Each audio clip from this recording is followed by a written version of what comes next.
Hi everyone, आज की हमारी वीडियो है कि शोल्डर की कटिंग हम कैसे करें कि जिससे कि हमारे जो कंधे हैं, जैसे ड्रेस के कंधे हैं, अभी आप देख रहे हो कि मेरे कंधे बिल्कुल नहीं गिर रहे हैं, ये सेट हैं।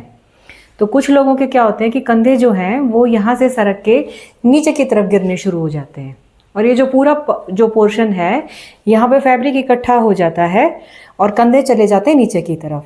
तो उसका क्या सॉल्यूशन है? वो क्या करते हैं, फिर कंधों की जो चौड़ाई है, कोई कंधा मान लीजिए हमने बनाना है गला, हमें 3 इंच की चौड़ाई चाहिए गले की, तो गले की 3 इंच की चौड़ाई को 2.5 इंच कर देते हैं, कभी 2.25 इंच कर देते हैं। उनको लगता है 2.25 इंच की कटिंग करने से जो हमारा शोल्डर है वो ऐसे ही रहेंगे, हिलेंगे नहीं, यानी सेट रहेंगे, जबकि होता नहीं है। उनके शोल्डर फिर गिर जाते हैं नीचे की तरफ। असली मेन कारण शोल्डर गिरने का होता है आपकी फिटिंग। अगर आप गला बड़ा बनाते हो, मेरा गला कंफर्टेबल है, सेट है, उसका कारण ये है कि मैंने जो पीछे वाला गला है मेरा, मैं आपको दिखाती हूँ, ये मैंने छोटा बना रखा है। अब छोटा गला होने से क्या होता है कि यहाँ पे पीछे का छोटा है तो वो जो फैब्रिक है उसको वो यहाँ से ऐसे हिलने नहीं देता। हमारा जो नेक है वो एज इट इज़ कितना भी आप खींचोगे वो खिंच नहीं पाता है, वो हमारा सेट रहता है।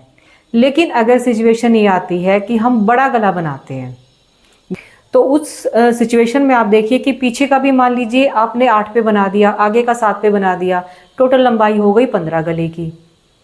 तो आप चाहे कंधे कहीं पर भी कट कर लो, आपने अगर नेक की कटिंग आपने 2.25 पे कर रखी है और आपको लगेगा कि मैं बड़ा गला बना दूं और मेरे यहाँ पे अटैच रहेंगे और मैं लूज़ भी बना दूं, तो पॉसिबल नहीं होगा। अगर आपको उसको सेट रखना है तो उसके 2 तरीके हैं। बड़ा गला बनाया है तो भी आर्म होल की जो कटिंग है आपको इस तरीके से करनी है कि यहाँ पे आपका फैब्रिक ज़्यादा ना बचे।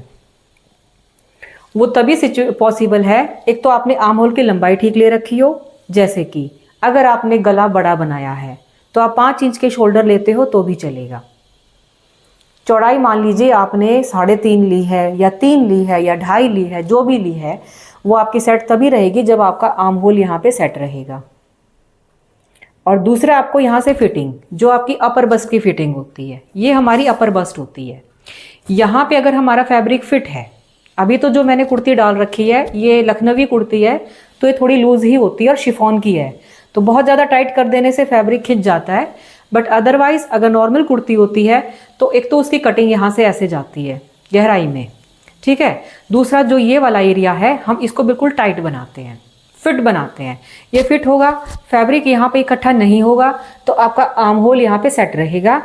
फिर आप चाहे कितना भी बड़ा गला बना लीजिए, आपका गला यहीं पर ही सेट रहेगा। कपड़ा अगर आपका फिट है आपकी बॉडी में, कोई भी ड्रेस, और दूसरा फिटिंग आपको करनी कमर की।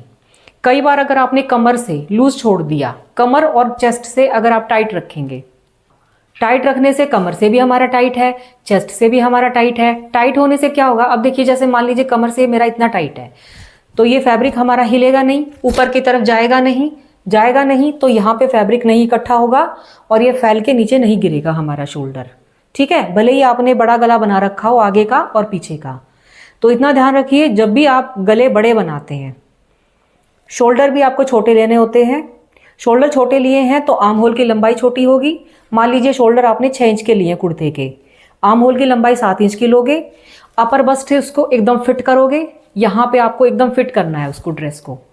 अपर बस्ट, आपकी लोअर बस्ट और आपकी कमर, यहाँ से अगर आपने उसको टोटल फिट कर दिया तो आपका गला जहाँ पे है वहीं की वहीं सेट रहेगा, वो नहीं हिलेगा।